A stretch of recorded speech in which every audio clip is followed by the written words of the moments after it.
The Weld Like Bazza podcast is sponsored by MS Welding, the #1 welding solution provider. mswelding.co.uk. Alan said before Callum came on, he went, what's your language you two? Yeah. So it's like a second dad. He's like, it's my new not dad. easy though, is it? Because I've found now I swear more than ever. And some people, you know, they say, oh, when you have kids, you know, you'll intentionally, Yeah. When you have kids, you naturally just find yourself sort of curbing it. I don't with Oliver, and especially now he's 15 and he's swearing more than me. He's swearing more than you, but I think in a lot of ways it ends up being good for kids, because I think, you know, kids go out into the wider world, and if everything's flipping hell, you know, pardon me, it's not real life, is it? You know, I think when somebody can control it and use it in the right way and use it for effect. Like when you're out on a bender with Andy Lomax. Exactly that, yeah. How is Andy? How's he doing? Yeah, he's good. Yeah, I mean, 2 Yorkshiremen working at a company that's based out of Birmingham. We've got people up and down the country, so me and him naturally, you know, we're the 2 token Yorkshiremen that I think every business has, doesn't it? Yeah. I think after you guys popped in the other week to see me, I think I was having one of my insomnia nights where I'm laid in bed, can't sleep. I wake up and thinking about my dad. I went on Instagram, and I've only just gone back onto Instagram, and there was this video of this techno bus. Have you seen the techno bus?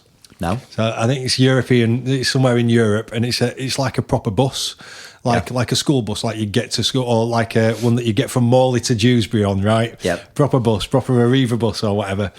And they've turned it into a techno bus. So right up front, right where driver would be, there's like a cage and there's all DJ gear, and a massive sound system on it, right? And it's just like 140 BPM techno, and it's like this. But and like there's one security guard on. He stands right in front of the bus, like ticket inspector, and it's like banging. And I sent this clip to Andy Lomax, and when we go in, he said, "Next time it's in town, kid. Next time it's in town." Yeah, I think that's a bit of Andy. Is that? That's Andy. First time I ever met him, I'd never come across Andy in my life before, and we were doing his CP7 gas inspector's course at Lincoln. We just hit it off like an house on fire.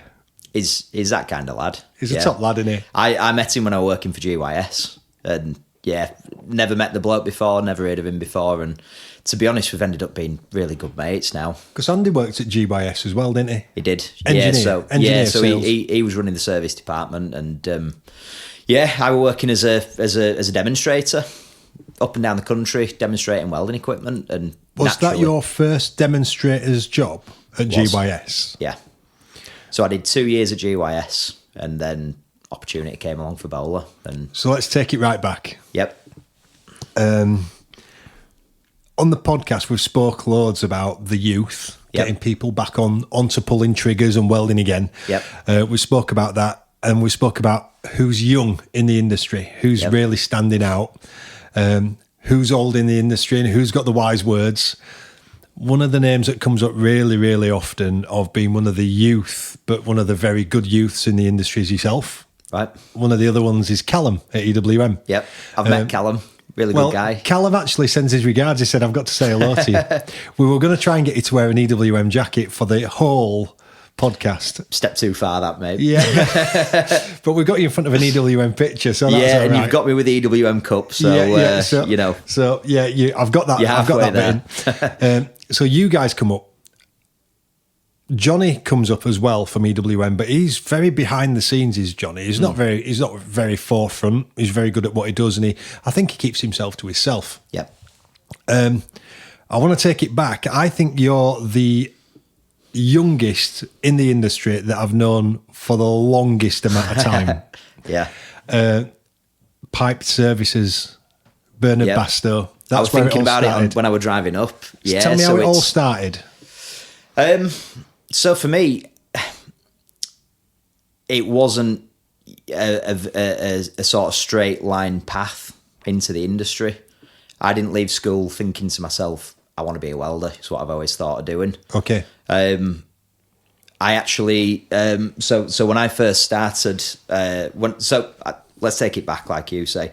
So when I first left school, I actually went to sixth form. I was planning on being an English teacher, of all things. Really? That's what I no idea why. That's what I wanted to do. Right. I always had an interest in. I just always enjoyed putting words down on paper, and that just seemed like the natural thing to do. So yeah, left school, went to sixth form, studied lots of academic subjects. I did English language, English literature, history, and yeah, that was the plan. From there, circumstances didn't really sort of allow me to go down that path in the end. And what I mean by that is, as you know, when I was at sixth form, my older brother Sam, he was ill. He had cancer. How old was Sam? So Sam was 20. And you was? I was 15 when he was first diagnosed. So he was 19, going on 20. I was 15, going on 16. Right. So yeah, I were at sixth form. Big plans for myself. Sam got diagnosed, and that just sort of took me off on an entirely different path. Okay. So what I mean by that is, I think things outside of sixth form were so intense for me that I just ended up not really having any interest in anything other than going out with my mates, playing in a band, just doing everything but thinking about anything serious. And you and Sam were incredibly close. We were, yeah, we were. But my neck, it's taking a serious turn right from the start, this, isn't it? So yeah, at sixth form, that was all going on. I just hit a wall where I thought, this ain't for me right now. Okay. So I ended up taking a job selling guitars in Leeds. Whereabouts? Up on Kirksall Road. Whereabouts on Kirksall Road? PMT? Yeah, PMT. Right, yeah, okay. So that was, at the time, amazing. Absolutely loved it, mate. So I'm guessing you're a keyboard player then, yeah? Keyboard player, yeah, and flute. Clarinet on a weekend. So ended up I'm working a job in Leeds selling guitars. Right. Gigging every weekend, going out with my mates. That was me. I was quite happy with that. That allowed me to just sort of separate myself from circumstance outside of, what had happened. The years sort of preceding that. Sure. So that was me for a couple of years, and then I had an opportunity from Pipe Services, who my dad was contracting to. My dad's been a welder all his life. He was a subcontractor. Yep. Steve, yeah. Afternoon, Steve. My dad took me to one side one day and he said, look, you need to get real. You can't really be doing this for the rest of your life. Right. So you had the chat with your dad, or he had the chat with you? I had the fatherly chat. Right. And he said, look, why don't you consider welding? And at first, weren't really too interested. Is that the point when I met you? No. So at this point, cast it to one side, forgot all about it, and forgot all about welding for a good while. Really? So how old are we now? So at this point, I was sort of 17, 18. Right, okay. And then, I don't know, something just switched in me, and I thought, I do need to get real now. It became apparent to me I'm not going to spend my life touring the world. Okay. It's not really a career I can rely on. I ended up, I took an apprenticeship working alongside my dad up at Pipe Services in Leeds. Right. Fantastic company to work for. Right. To this day, it's, one of the best firms I've ever worked for. At the time, you don't always realise it. You've always got big dreams about going off and doing various things, and you don't always the greener realise. grass. The greener grass. Exactly, yeah. And you don't always realise just how good you've got it. And, I look back on those years now. I did a 4-year apprenticeship. Yes. One of the best 4 years of my life. And why was that, though? Why was it the best 4 years? I think, and I think it's the same for a lot of blokes, a lot of girls as well. There's something really satisfying about building stuff. I agree. Yeah. And seeing something come together. Yeah. And I think especially with welding, it's something that, I think back to the first time I ever held a torch, and it's the most alien thing in the world. TIG torch. Did you start on TIG because of your dad? Started on TIG because, working at the company I worked at Pipe Services, that's all we really did. Refrigerated.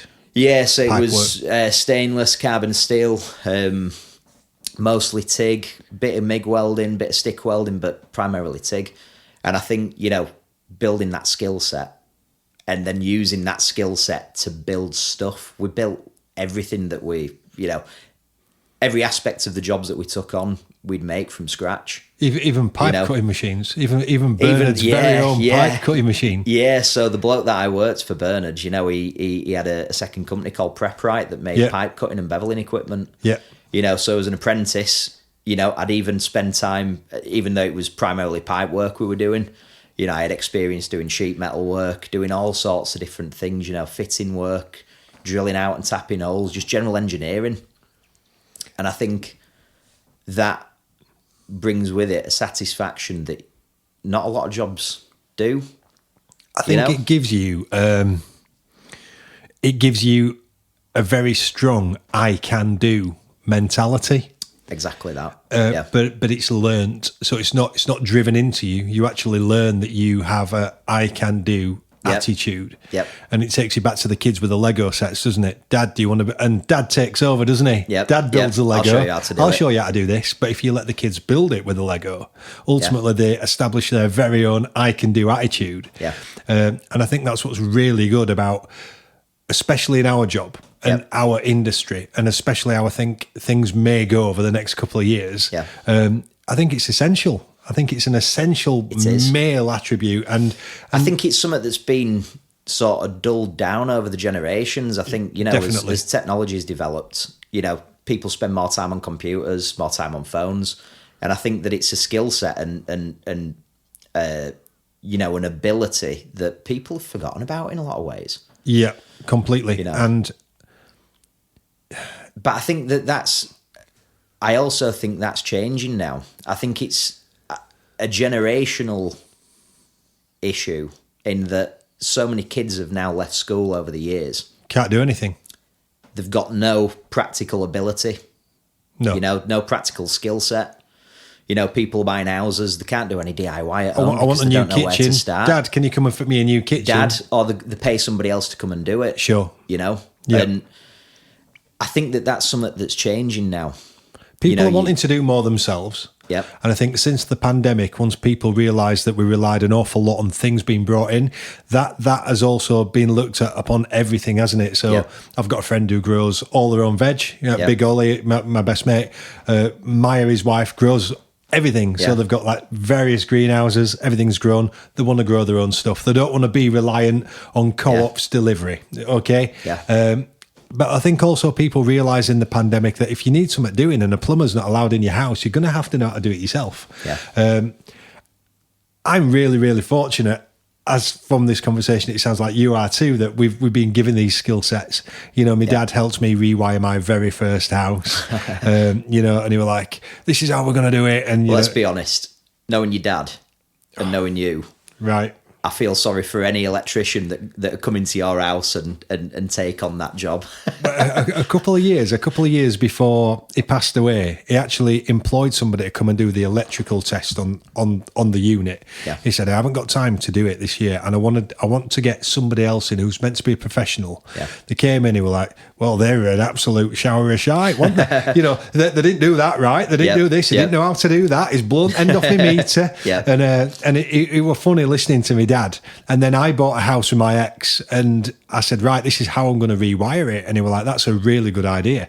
And I was like, we're going to do it all on radials. We're going to do it on excessively big wire. We're not going to do it on a ring main, and we're going to do it. And I'm going to get it ready to rewire the entire house from the centre. And he was like, well, that's a right idea.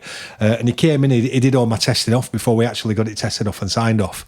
Because there's nothing wrong with doing your own work as long as you get it tested off. And we did it all to the standard. And he was saying, you need stainless steel clips for that. You need and he was like, make sure it's 55 mil deep for your prep for your kit. And he was like, but that one my dad all over. He's sat right next to you now. He's listening to this conversation, having a right laugh. Yeah, he's your dad all over, is that, mate? I think anybody who met him, anybody who knows you, that's not a new story to us. It was so funny when he said, get that kettle on. He said, I can't watch them testing electrics here. It's doing me head in. I'm going to kick him out. And it's exactly how this he was. Is, I think it's you're learning from a generation who want to do everything themselves. Yes. And obviously that rubs off on you. And you know, whether you realise it or not. I think in a lot of ways you don't realise it when you're growing up until you buy your own house. And it comes to you needing to do something and you think, do you know what? I don't need to employ somebody else to do it. I don't need to pay somebody for that. I'll do it myself. Yeah. And I'll probably mess it up a few times. But making the mistakes is the way to learn. And it's part of the satisfaction. And it's like, I think as a parent, I remember it's been me and Oliver and his mum pretty much forever. Yeah. And being able to let them make the mistakes is a really hard thing to do as a parent, it is. Yeah. Especially when you're as protective as I am. Yeah. But it works dividends, and I'm looking back now at this last year running the business on my own, and that's come with its trials and tribulations. But because of this, because I want to do everything myself. I want to do it all myself. I want to prove my dad right. I want to do him proud, and I'm like, my dad had done it all himself, so I'm going to have to do it all myself. Yeah, and let's be honest, a lot of these jobs, once you actually get started on it, you doubt yourself. You're thinking, you know, is it something that I'm capable of doing? Because it's nothing that you've never done before. You've just always had somebody next to you. Yeah. You know, giving you that reassurance that if anything goes wrong, you know, you're not on your own. Well, it's funny you should say that, because I put an offer in on a house this week. Yeah.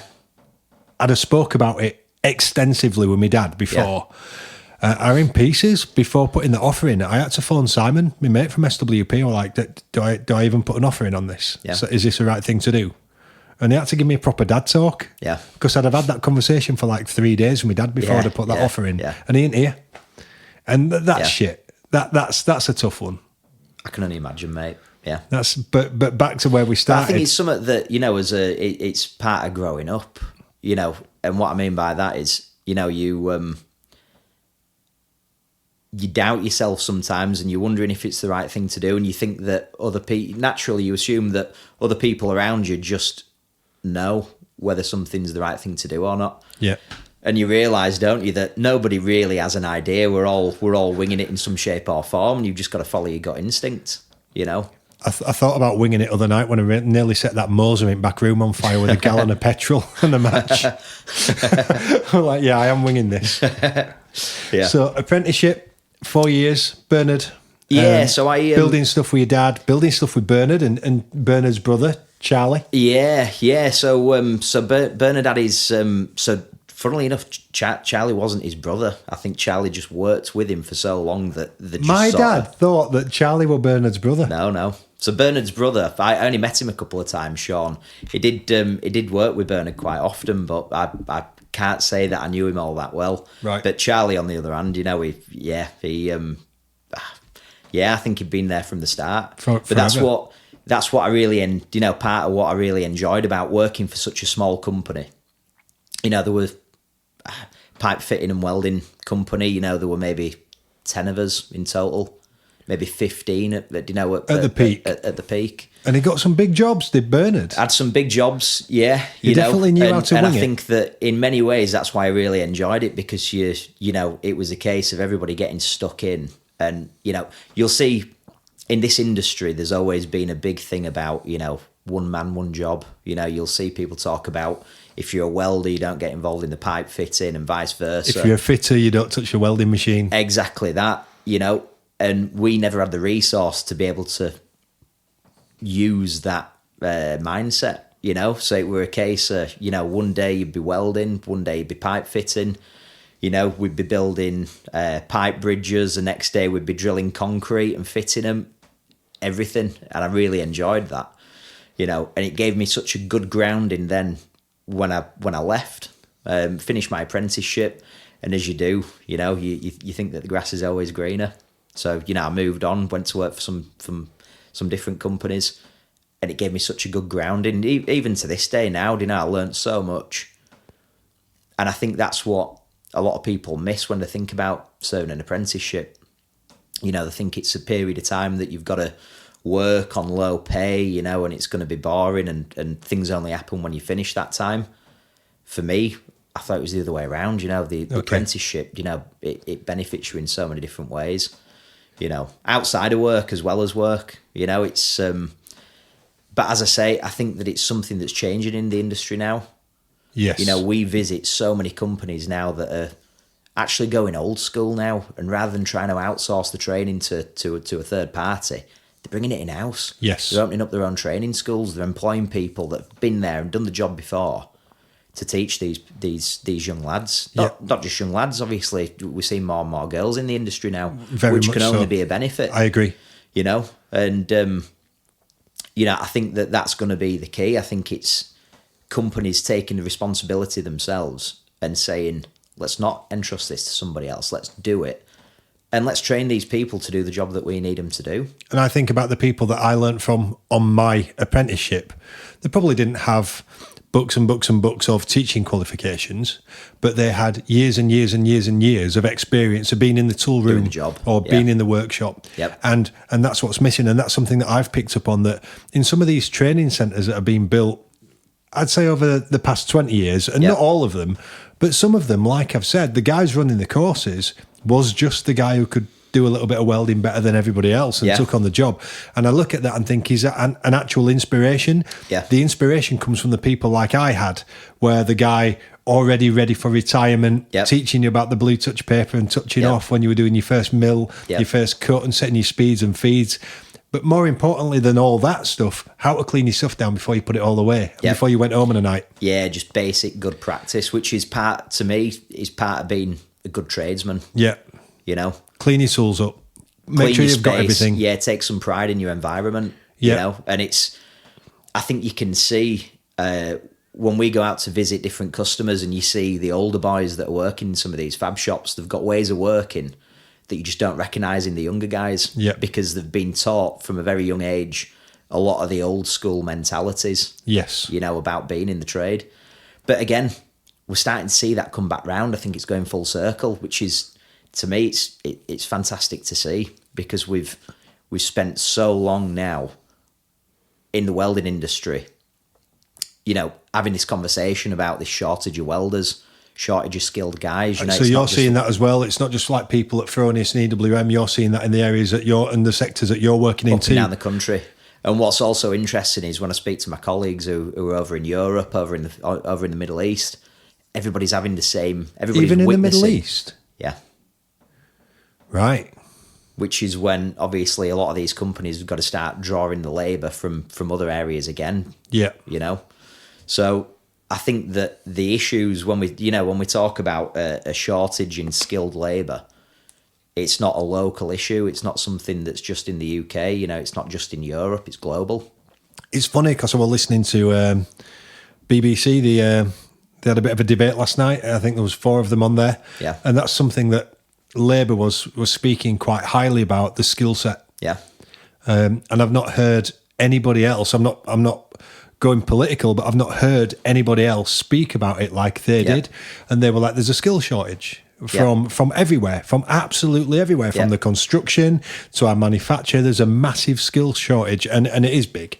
It really is big. I think it's, we mentioned it earlier, so many kids have left school, and I think about myself when I left school. You know, when I left sixth form and I told my tutors that actually I'm not going to university like I'd originally planned to do. Right. At that moment, the support switched off. Yeah. You know, it went from, you know, them wanting me in every day, wanting to know what you're up to suddenly, he's not going on to university, so there's no real need for you to be here.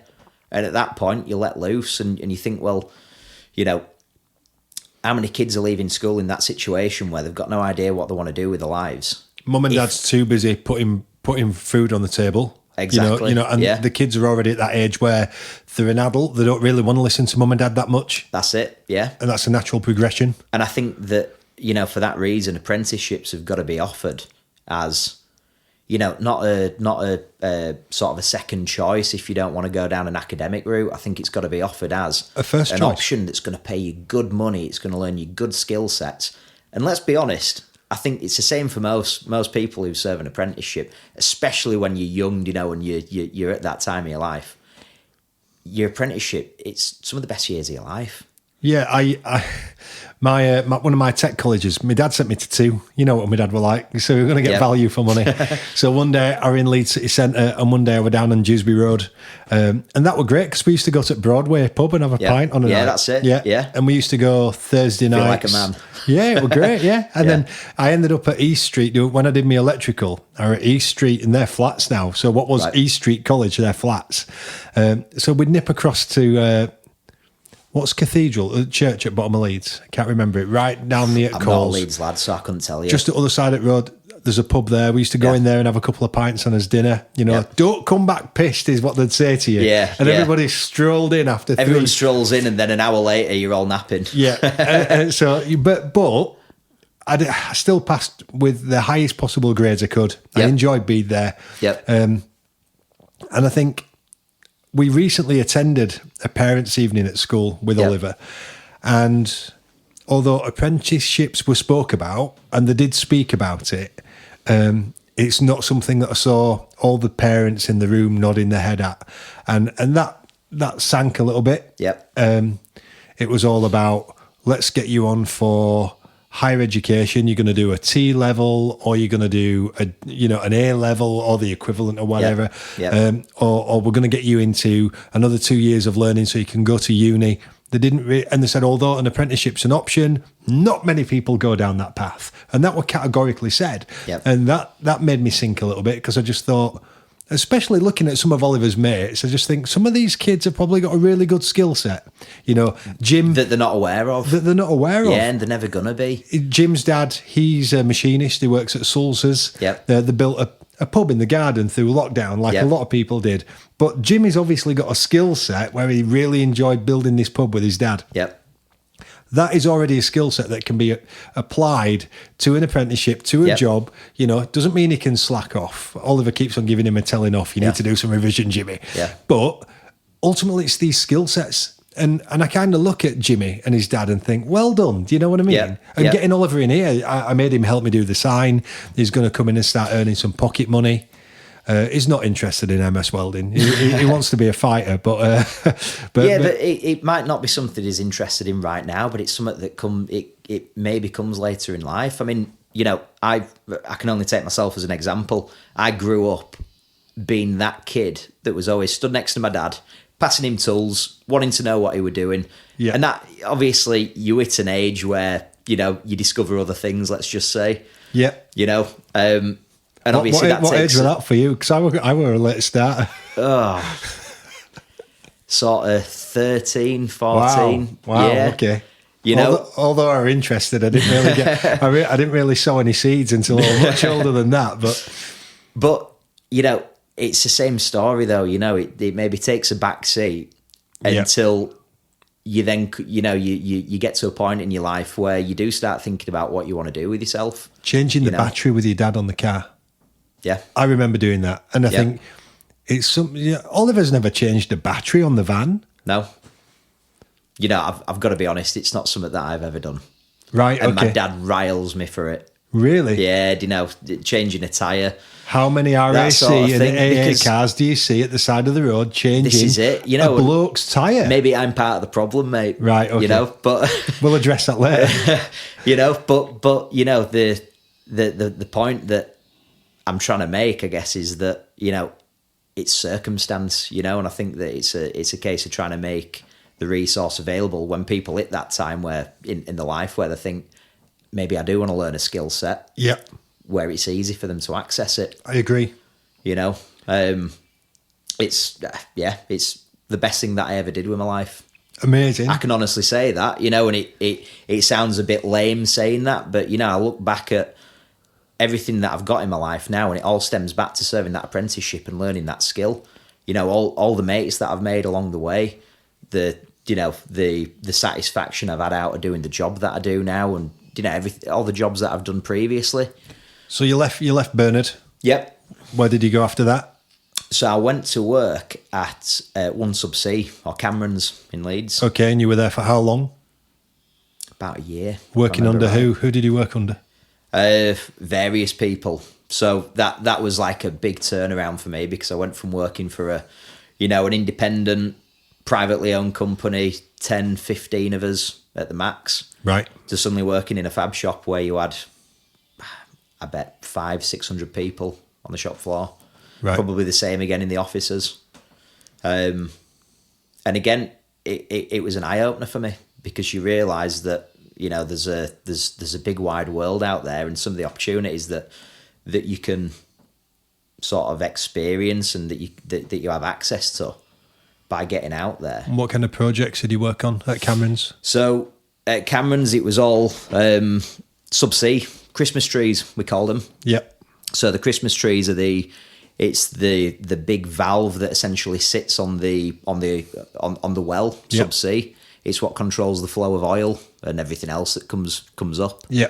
We were building trees for everywhere in the world, really. Okay. We were doing work for BP, for Shell, so many different, big companies that, you see the petrol stations when driving down the road. Yep. You don't realise how much infrastructure is actually sat behind that. Yeah. And how much money you can make being a part of that infrastructure, Right. being in that supply chain, So one subsea, Cameron's, from there? Yep. So from there, Cameron's got closed down. Yeah, so what happened? What was the whole logistical situation there? So you've got a site you've got a company that was working from that same site for over 100 years at that point. Right. Very profitable business, as I understand it. Really big employer for the area? Big employer, yeah. You had guys that had been there over 40 years, that served their apprenticeship there, that retired there.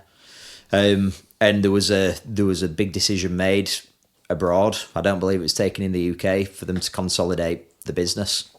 Right. So again, this is how I understand it. I was working at the time on the shop floor, so you only get given so much information.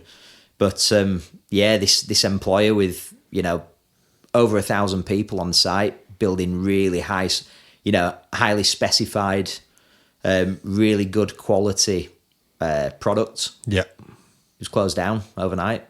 Is it true that basically people walked in on the Monday morning and everything had been skated out over the weekend? Pretty much. Right. Yeah.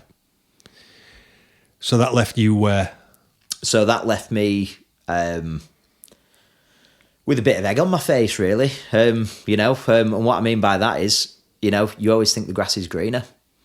And I think, you think that going to work for these companies that look glamorous, and it looks like everything's set for you. Perfect. Not always the case. Right. You've got to know when you've got it good sometimes. So I found myself not really knowing what to do with myself, and that's when I went self-employed. And is that where the Instagram picture came from, where you had like a 4-meter piece of copper pipe pretending to put the TIG route in? So at that point, then that's when I decided to chase the money. Right. And again, that's another lesson that I learned in this industry. For the people that really want to get out there and give it both barrels, the money's there to be earned. Right. If you know what you're doing, I'm not saying that I necessarily did, but if you've got the balls to go out and do it, and like I say, give it both barrels, the money's there to be earned. Demand your skill set, demand the money. Exactly that. Yeah, so I did that, I think, for 2-3 years. Right. And that's when the opportunity came along. I ended up going to GYS after that. So how did that happen? That was a random message on LinkedIn that I had from my old manager. Okay. Didn't really know what I was letting myself in for. I remember your first ever visitation to MS Welding under the GYS badge. Yeah, that's it. Which, it's always strange, and I still find it strange now. Not just with MS Welding, but in general. When I go into businesses that I contracted for when I was working as a welder, to go back in on the other side of the fence, not as somebody who works there, but as a supplier. Right. It's still a very strange experience, because, you're going from just going in there to do a job, and switch off at 5 o'clock when you walk out of there, to suddenly going in and you're trying to advise these people. Yeah. So, went to GYS. Met Andy Lomax. Met Andy Lomax, yeah. For all my sins, couldn't get away quick enough. I'm sure he'll appreciate me saying that. Yeah, he will. Spent 2 years there. Really good grounding for me. I spent 2 years as a welding demonstrator, just, you know, out on the road, equipment in the back of the van, just demonstration. Up and down the country. Up and down the country, and loved every minute of it. What happened then? That's when, you know, I've got to be honest. I remember seeing there was an article that went up online about BÖHLER Welding, this company that, if I'm honest, I didn't know a huge amount about. Right, okay. I'd worked at GYS with Stuart Powlesland, who was ex-BÖHLER over in South Africa. He'd told me all about his exploits over there, you know, mentioned bits about BÖHLER Welding. And I'm reading this article about this huge welding consumables manufacturer getting into welding equipment. Right. And that's when, you know, the light bulb moment happened for me, because I thought, well, a welding consumables business getting into welding equipment, that's surely, from an individual perspective, they're going to need welding equipment people. That's a big opportunity. Okay. And to this day, you know, it's again, you know, you look back and you see certain things, certain decisions that you make, you know, and you either thank yourself for it or you don't. You know, coming to BÖHLER, one of the best decisions I ever made. How old were you when you took that step from a very large, growing French company, GYS, Yep. to BÖHLER? How old were you? Been there 5 years now, so I was 25. Quite young. And you've gone, you know, from that probably goes without saying for a lot of people, you know, but for me, you know, I look back and, yeah, 25-year-old, I thought I knew everything. Right. Obviously, that wasn't the case. Right. To this day, that's not the case. But, you know, I look back at how much I've grown from, as a result of working for that business, how much you learn from being a part of this huge machine. You know, it's incredible when I look back. I look at, you know, the different projects I've been able to get involved in. And is that projects that you wouldn't have been able to get involved in by staying at GYS? Naturally, yeah, but purely because a company like BÖHLER, the different industries they're involved in, welding consumables as a business gets you involved in so many things that just working on welding equipment, it's not, you can't necessarily do, you know. And I think that's been part of why I've enjoyed so much working at BÖHLER, because people in the welding industry, they talk about welding solutions. Welding solutions is it's a term that's bandied about a lot. I was saying it before. Anybody else jumps on that bandwagon? Yep. I'm gonna think of a new tagline now. Yeah, well, yeah, mate. It's so heavily used now. I am going to change my LinkedIn profile after this. No longer the #1 welding solutions provider.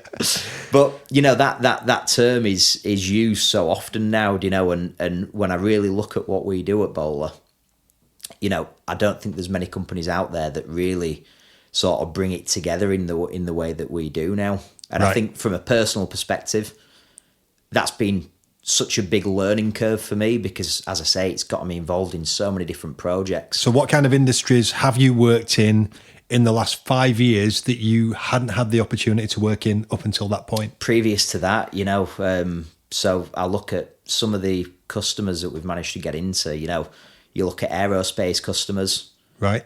You know, with some of the requirements, you know yourself, the sure. Requirements that some of these businesses have.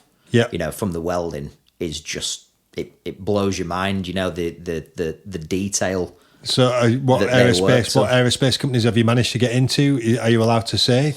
I can't say on the podcast simply because I don't know if I'd have the permission to. Right, okay. You know, but we're talking high-end stuff. We're talking some high-end stuff. Yeah. You know, we look at a lot of the companies that are supplying product now to the MOD. Right. That's been some really interesting work for us. And you get in there with the consumable side of it first?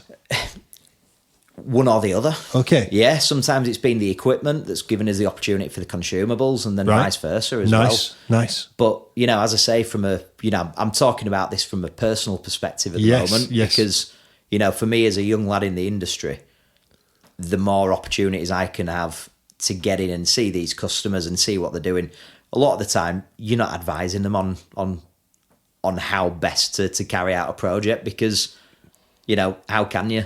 you know, when you don't fully understand the intricacies of what they're doing, but and you're not allowed to. You're not allowed to know. You're not allowed to know in some instances. You're there. You've got a gun to your head, and you're told exactly what they want from you, and that's all you're told. Yeah. And I think it's a little bit inspiring on that journey home afterwards, and you think, have I just done that?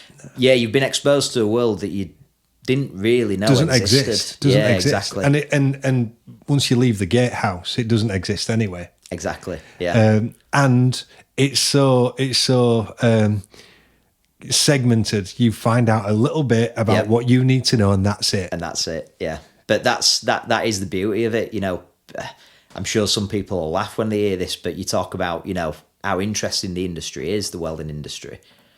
You know, like we say, some of these customers that you get in to see, and you look at the work that they're doing, and it does blow your mind in a lot of cases, whether it's the scale of what they're working on, literally how big some of these projects are, or whether it's the application, what these things are being built for, and to play a part in that, however small, you know, it's always been really interesting for me. It's always it's what's really sort of kept that fire in my belly going. You know, that motivation to get up on a morning, you know, and get out the house and go and do what we do. One of the things that's always kind of enlightened me, and kind of when you wake up the next morning you look back at the day before and you think, did that actually happen? Yeah. Is some of the spontaneous, instantaneous things that have happened that were completely out of my control or Dad's, like somebody's just walked in, somebody's wandered in with a story or a situation, and you find yourself in a completely different world in about 3 minutes. And then afterwards, like the guy leaves and me and Dad would be stood there going, did that actually happen? Have I actually seen that? Have I just heard that story? So welding and the welding industry is not a boring, old-fashioned industry whatsoever. No. And I want to take it away today from that, you know, that VR kind of welding situation, that automation, that robotic situation. I want to talk about it from a hands-on, torch in your hand situation. It's definitely not boring. It's not, mate. It's really not. I think, you know, anybody who knows me knows that, you know, I got into the industry through my dad. You know, my dad that gave me the boots up the arse and said, you know, it's time to do something. You're like the Yorkshire Geordie Shore, like that, you? Oh, I don't know about that, mate. I'll let somebody else decide that. Callum. But, you know, I remember speaking to my dad, and he told me about the first Gulf War and the American ships that were sailing past the UK out to the Gulf. And him and a team of lads getting flown out there to work on the boilers for these ships. The boilers had blown. The ships couldn't sail.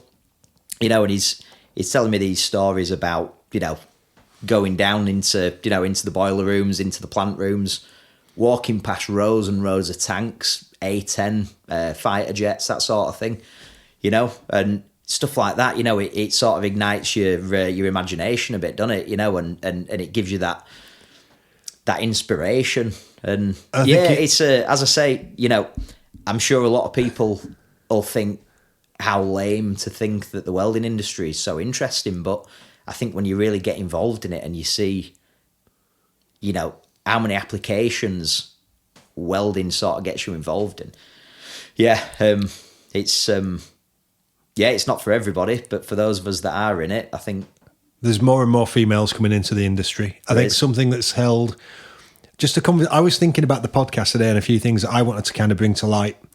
I said to somebody that's been in the industry forever, maybe 10 years ago, is your son coming into it? He went, no, he's going to go work at a call centre in British Gas. There's loads of females in there. He's going to, you know, have a great time. He's going to be out with lads after work. He's going to be able to chase some women. He's going to get himself in a relationship. He don't want to be coming into this industry. I think that's really short-sighted. Yeah, fair play to him if he wanted to do that. I think there's places to meet females now as a bloke. But ultimately, some of the top engineers, the metallurgists, the health and safety officers, the people that are coming into the industry, they're female as well as male. Yep. There's a really good opportunity to meet somebody in the working environment now that never existed before because of all these other opportunities that are coming to light. Yep. I'd like actually to see a younger female working at MS Welding in the future, either on the demonstrating side or definitely on the counter side, really, really fronting the ship. I don't have a daughter to bring into the business. I've only got Oliver. So, we're going to have to recruit. That's why it's interesting for me now, because my daughter Liv, she's 6 years old. Wow. And 6. I think having a girl as a bloke, I grew up, there were me and my brother. Right. I didn't grow up around, having sisters and cousins who were girls and everything else. So in that respect, I had a bit of a one-sided view of the world, Yeah. Having a girl changes that view, because suddenly the idea of, your daughter maybe having doors closed to her because she's a girl. Suddenly you start to take very personal offence at the idea of that, don't you? She might be better at our job than we are. Exactly and that. she's got every single right to jump in and pull the trigger. Exactly and that. get the soldering iron out. And it's how you make it accessible and how you make it attractive to them. Is that something that you're working on at BÖHLER, like being inclusive? And you spoke about, you've had some really good opportunities at BÖHLER these last 5 years, the places where you've been, the places where you've worked, the insight that's given you is a whole new level. And I'm sure you've got years of new insight coming, especially at the level that you're currently operating at, which is an extremely high one. You're doing really well. Do you think as a company at BÖHLER, you're going to start, moving forward towards helping people get involved in the industry? Is that something you spoke about? I think it's something when these people are applying for the jobs and when they're putting themselves forward naturally, I think I think the key thing for me is that when you've got a job opening and when you've got an opportunity to employ somebody, it's about giving it to the person who is the most qualified to do that job. Yep. Whether it's a bloke or whether it's a woman. And also, and I think that's the person with the most amount of fight for it, the one who wants to who's going to continue to fight for it. And I think it's something that we miss. I think there's too many people that I witness on a daily basis are ready at 10 to 4 when they're clocking out at 4 o'clock. They're stood by the clocking out machine. Yep. That's not an option. Just give me a second. Don't be laughing and getting involved in conversation, Gordon. So where were we? What did we just say? Women in welding. Other thing is as well, and it's funny that Gordon's just walked in and interrupted everything, but back in Gordon's day, being a plumber, they're only men, got involved in plumbing. Yep. I think now we're at a point where we've got such a skill set that's missing, involving people. And you saying, like you say, BÖHLER, inviting people in, giving them those opportunities, growing as a business. Because you're massive, aren't you? You're a really big business when it comes to the physical size of BÖHLER's huge. I mean, you look at, especially when you then scale out again to voestalpine, who are our parent company. Yeah. I don't know the exact number, but I know that it numbers in the tens of thousands of people that work for voestalpine. So did they start out as a consumable only business? No. So voestalpine were a steel business. We've been involved in the steel business for right from the start. Right. So making steel. Yeah. So we were primarily a steel business. Right. That became then involved in BÖHLER welding. Right. There's been that many iterations of BÖHLER welding over the years. Before my time, I can't remember the name of. I don't know what they were called before BÖHLER welding. But voestalpine were involved with BÖHLER at one point, and then it grew to a stage where they actually bought BÖHLER and became the parent business. There were I go to a place in Barnsley, and I condemned a machine a few years ago. It was a voestalpine welding machine. Right. Yeah. One of the only ever ones I've come across, orange. Yeah. And it were great, but I've heard sort of rumours about BÖHLER doing or voestalpine doing welding machines in the past. Never come across them before. Yeah, I've only ever come across one in the UK. But I've got to say, having that involvement from voestalpine as a parent business, them as a steel manufacturer, you can imagine the amount of experience and the amount of sort of knowledge that they can bring to us as a welding consumables business. Yes. I mean, you take, for example, I remember being over in Italy at the cord wire factory that we have, right, and speaking to one of the guys there, and he was telling us that the strip that we use, the raw strip that we use to make our cord wires, is a particular grade that is produced by Voestalpine for BÖHLER welding. They don't supply to anybody else, and it's a specific chemistry that's been developed specifically for that wire. Run me through the process of that particular product, because I've heard it's quite magic. It is, yeah. When you talk about so for us, our range is called the Diamond Spark wire. Yeah. So what we mean by that is a hermetically sealed welding wire, something that isn't exposed to moisture. So the way that we do that, and like you say, it is pretty incredible when you see it from start to finish. It starts out as a strip. That strip's then folded, turned into a tube, and that tube. So this strip can't be that big. You know, we're talking about. You'd be this surprised, is and this is the beauty of it. It's going to be 1.2 minimum diameter, 1.6 maximum, is it? Or do you go to 2.4? So it actually starts out as I couldn't tell you exactly, maybe 30, 40 mil. Yeah, but we're talking it's going to become a 1.2 mil or 1.4, 1.6 welding wire, aren't we? Even 1 mil. You do a 1 mil, right? Okay. Yep. So starts out as a strip. We then form that into a tube. That tube is then welded. Right. So we use a laser welding process to weld that tube. Right. At this point, the tube, we're talking 1/2 inch diameter. Right. It's like the tube I used to weld when I was on the tools. Right. It's big.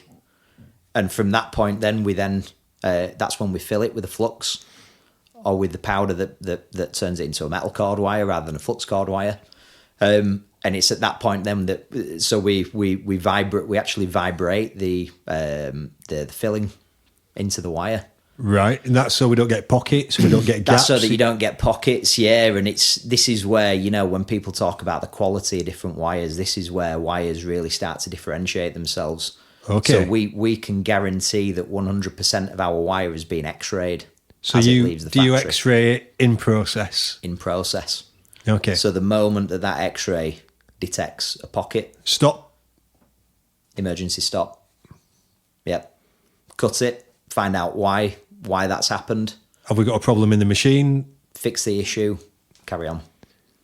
And that's, as I said, you know, that's when we're out demonstrating our wires, the amount of times in the past you run a flux cord wire, and out of nowhere, you know, you get an explosion in your wire. The arc goes out. It feels like the wire's either retracting, or you think you might have blown something out of the plate or something. Yep. And it isn't. It's because you've got, you know, that pocket of non-filled wire that's come through. You know, in 5 years working at BÖHLER, I've never had that. You know, and a metal cord wire of that standard is going to be used in so many heavy industrial applications, shipbuilding. Yeah. So what's the advantages from your point of view? Not talking about machines, but that particular product. It's probably a little bit more expensive than everybody else is on the market, but it's made in a very exclusive way. Yeah. And it's a very exclusive product. It's the usability, which is, you know, why you would potentially pay more money for ours than a seamed wire. Right. So let's take, for example, a company that's working in a big fab shop. They've got 20, 30 welding machines going day in, day out, and they're running a flux cord wire. Yeah. Every night, the welders switch off the machine. Yeah. He walks out of the shop, goes home, does what he does, comes back in the next morning. That reel of welding wire it's been exposed to moisture overnight, and obviously that moisture then penetrates into the wire, penetrates into the flux, and that's when you end up having issues like wormholing. Yeah, we see this all the time. We go out to customers that are complaining. I put the wire on the machine, it welds perfectly. Come back a couple of days later, it's not welding the same. I don't understand it. Something wrong with the wire. So, you know, we go out there, we take our seamless wire with us. Right. This seamless wire that's hermetically sealed. It's a welded welding wire. Right. We put it on the machine. They use it. Come back a week later. Can't be penetrated. Perfect. Brilliant. Exactly. And that's, you know, again, you know, people talk about solutions in the industry. That's a very small part of a wider solution that we can offer as a business. And as a nerd, somebody that enjoys welding as a as a topic. That's such a cool thing for me to be able to offer to a customer. The Titans have got the option of a heat plate that actually you buy as an optional extra onto the wire feed unit. Yep. So you put your expensive wire on there and you're not going to use it until the next shift. Yep. But you can keep it at the right temperature within the housing to make sure that it's perfect for the next day. That's it. Nice little invention from EWM, is that? Makes sense. Obviously, not all wires can be produced as a seamless wire.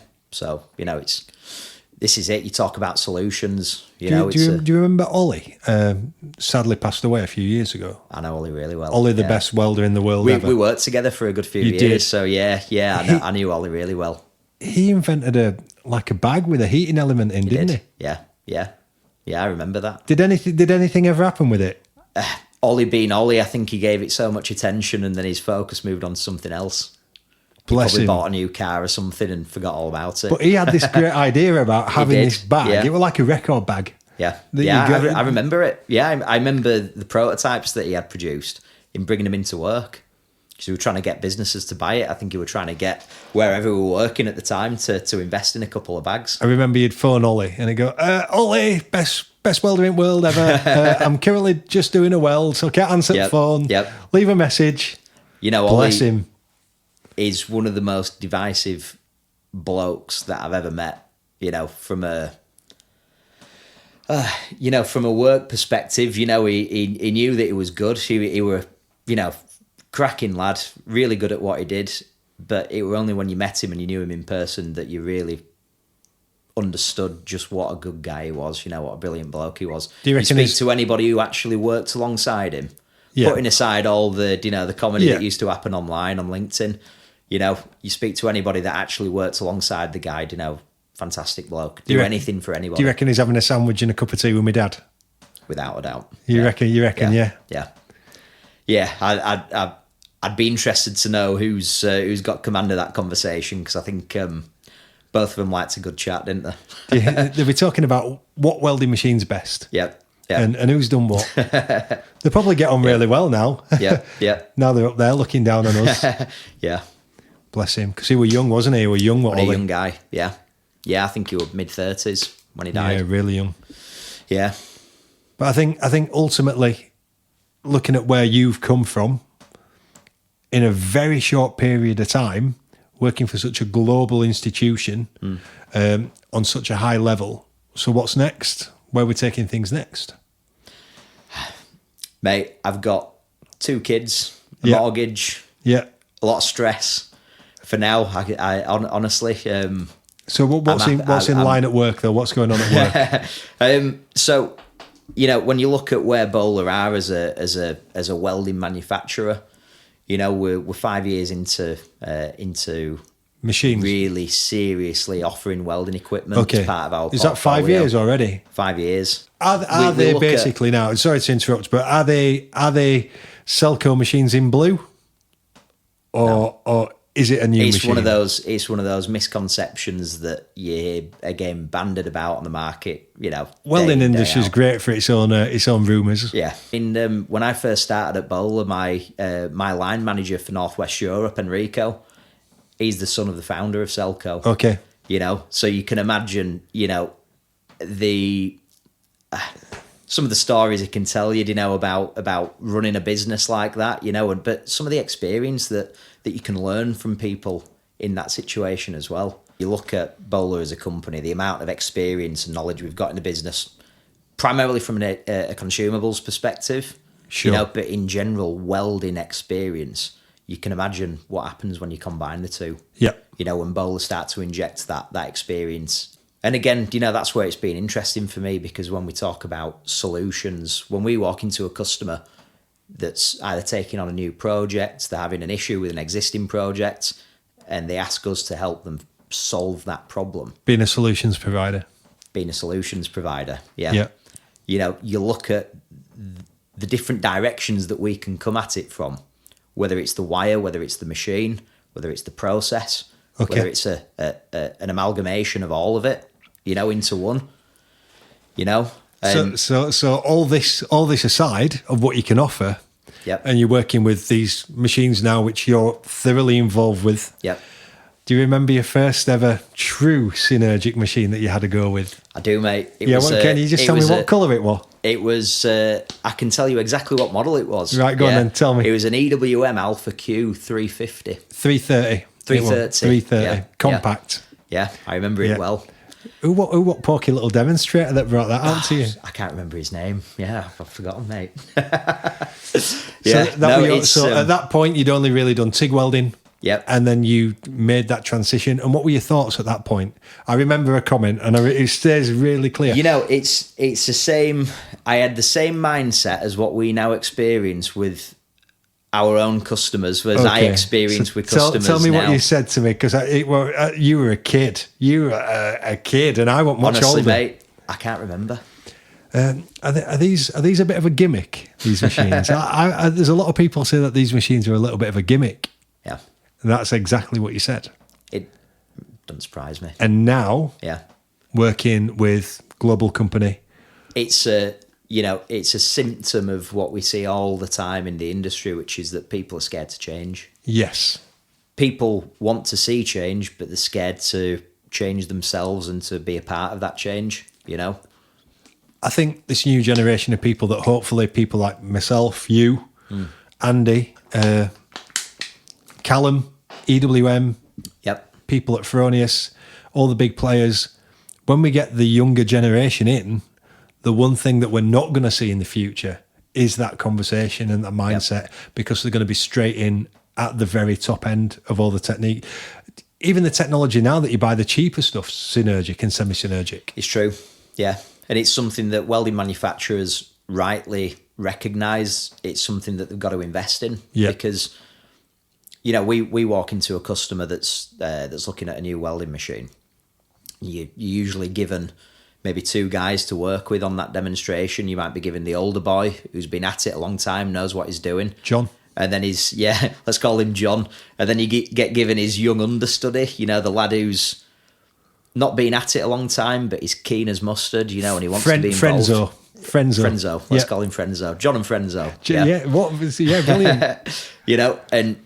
You see it every time, not without fail, but most of the time you see it where the young lad straight into the machine, wants to know everything that it can do, wants to mess about with the interface, get into background menus, that type of thing. The older boys out there just want to get on with it. That same situation as when I first told Mr. Clark here, sat in this chair, that I was going to replumb my house in push fit. and they were like, well, you know, I've heard it's all right, but, you know, you can't beat soldered joints. That's it. It's all crimped. Oh, there we go. Got a word out of him. You're behind with the times already, mate. I am, yeah. I'm well behind the times. It's all crimping now, mate. Yeah. So, you know, it's... This is it. And you don't trust... You don't trust a lot of these processes and a lot of these products until you see it for yourself, do you? Went to soldering, and then... They used to have Conex, which were cones coming on, and then they designed a tool, which was a swaging tool. Yeah. Which you used to put into your copper end, put your nut on. Yeah. And swage your copper out. Yeah. And it made the joint when you put it together with a bit of paste, you know what I mean? Yeah. So that's what they did. Yeah. And now it's come back to crimping. You buy the crimping, it's come from France or somewhere like that. Yep. You know, they were doing out airlines and that, you know, so... But in terms of welding equipment, I think, you know, the step forward and the younger generation getting right in there with that technique. Yep. The old guys always have this misconception of, I'm not going to be able to tweak it how I want it to work. Well, I always remember, you know, it sums it up really well. I remember starting working at a company called AJ Fabtech in Dewsbury. And they'd just invested in a load of, I bet they had 20, 25 of them at the time. This is going back to about 2015.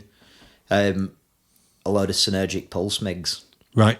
And I always remember one of the old guys there saying to me, he says, don't bother with any of that. He says, you want it on this. And he put it into manual mode. Callum spoke about this, didn't he? Yep. And the guy says to me, he says, I don't need no welding machine telling me what to use. And it's that mindset. We still see it now, and I always, if the person's interested, I always make a point now of trying to explain that, look, buying a Synergic machine, buying a Synergic pulse machine, this isn't us trying to tell you how to do your job. This is us trying to give you, more advanced tools to make your life that bit easier. Whether it means taking away less spatter afterwards, whether it means less time messing about with the machine, And it costs millions of pounds to produce a Synergic curve. It does. And then I know that BÖHLER do it differently. So you produce a Synergic curve for your own wires. We do. Well, yeah, we come at it from both angles. So we produce the generic curves for generic wires. And then naturally, BÖHLER being involved in so many different sort of speciality products. Yeah. Naturally, you can't apply a generic curve to weld a non-generic wire. Yeah. And that, again, I agree with that. That's the beauty of it. We can now offer, if somebody's taking a 700 grade steel, we can offer a curve that matches that perfectly. For that gas. For that gas. For that machine. Yeah, so, ABC Welding down the road are welding a 700 grade steel. We can supply the wire that's matched to that grade. We can supply a machine with the correct process, with the correct curve on there. Because if you didn't have the machine, you would have to probably bend a Synergic curve that exists, which that's not the wrong way to do it. Yep. But it's a little bit easier if you've got a very specific wire. Yeah. And you've got a very specific curve. Yeah. I know that. And don't get me wrong, Barry. When we talk about this, it's not me. I don't want to come across as I'm trying to, sell the product itself. It's more that, for me as an individual, I am a bit of a nerd, and I do find those topics interesting. And when a customer says to me, "Why should I buy from you and not from somebody else?" It's these little sort of little things that are different, and unique points. Yeah, that when you tell somebody work with us, you can really feel it genuinely that you mean that, and you're not saying it just because you want to make a sale. So, and I like that. I like knowing that when I go into a customer's, I believe in what it is that we're offering. You're not a salesman if you believe in it.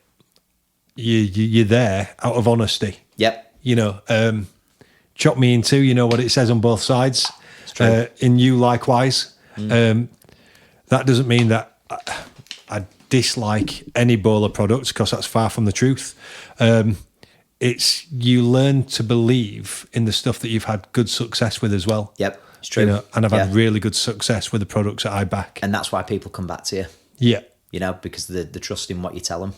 And it's not always that you're telling them what they want to hear. It's not always that you're telling them that you can solve the problem that they have, because often you can't. It's something that's out of your control. They're the hard conversations to have, because people don't want to hear it. Yep. And my upbringing with my dad never wanted to turn around to somebody and say, "I'm not doing that," or "I can't do that.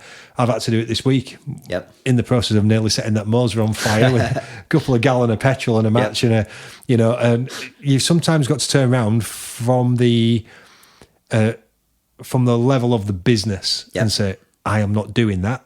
Because you're asking for something that's either uneconomical to you or doesn't fit within my moral standard. And I think that comes from growth. At 22 years old, you want to do everything, don't you?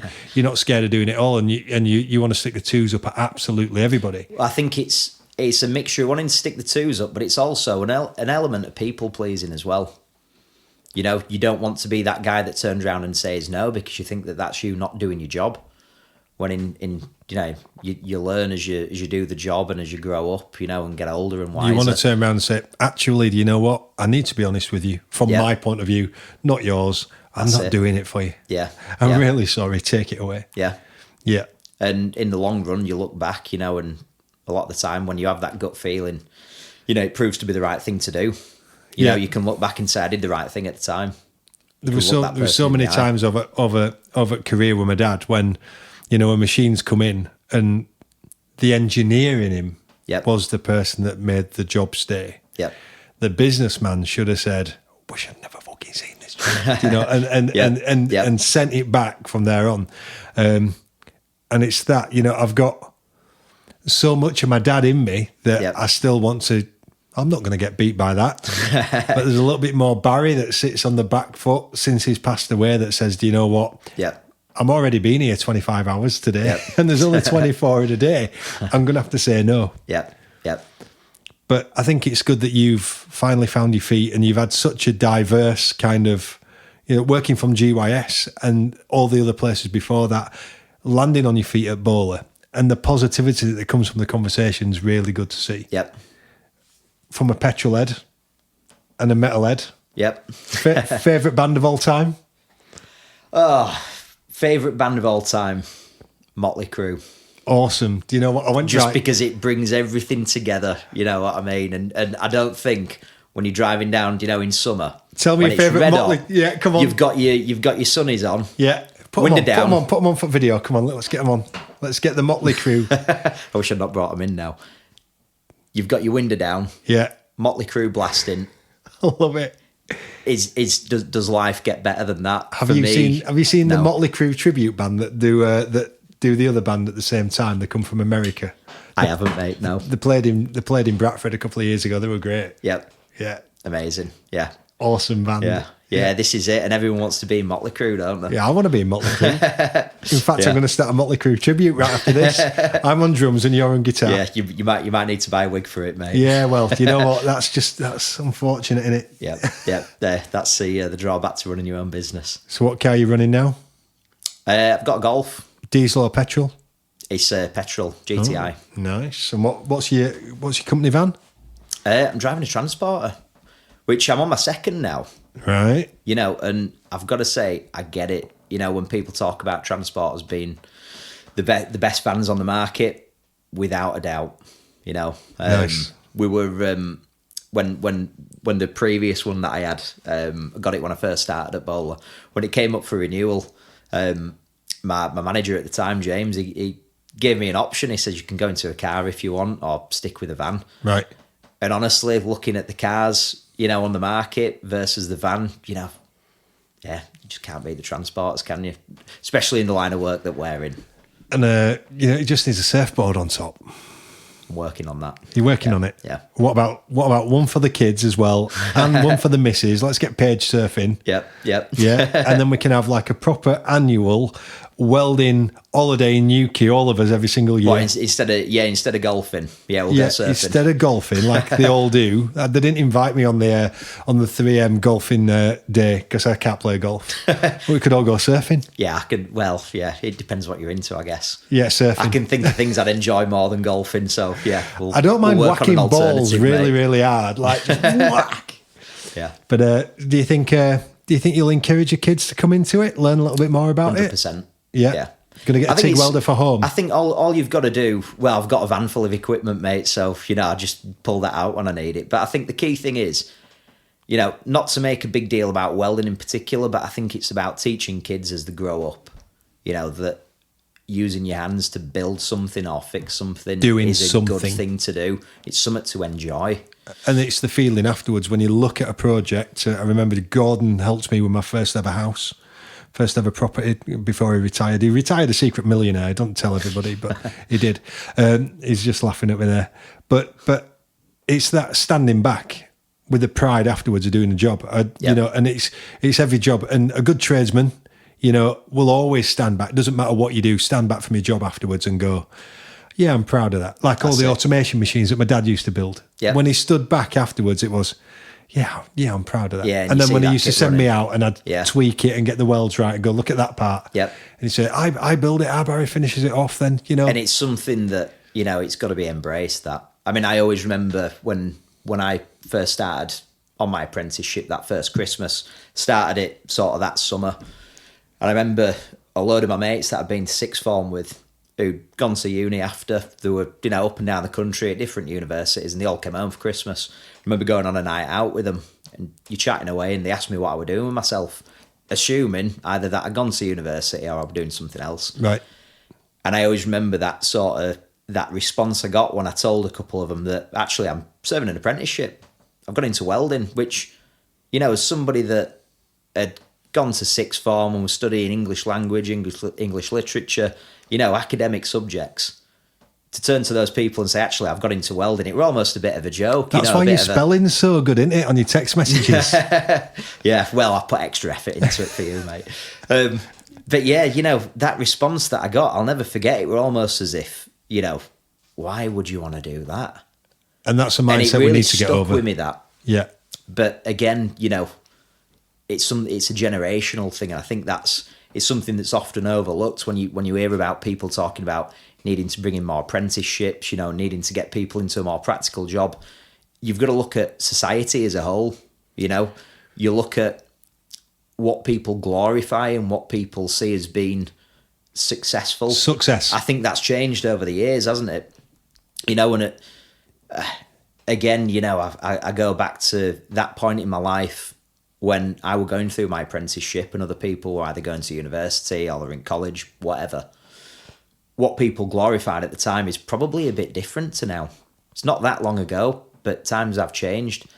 And again, you go back further again, society's changed. And I think what jobs and what sort of careers people choose to go into, it's a reflection of the world as a whole, And I think it's funny, the first ever experience I had when I went over to Spain with Oliver's mum before Oliver was born, there were some construction workers working on a construction site in the middle of Valencia, and they had a Murex 300 stick welder with a wind-up handle on the front.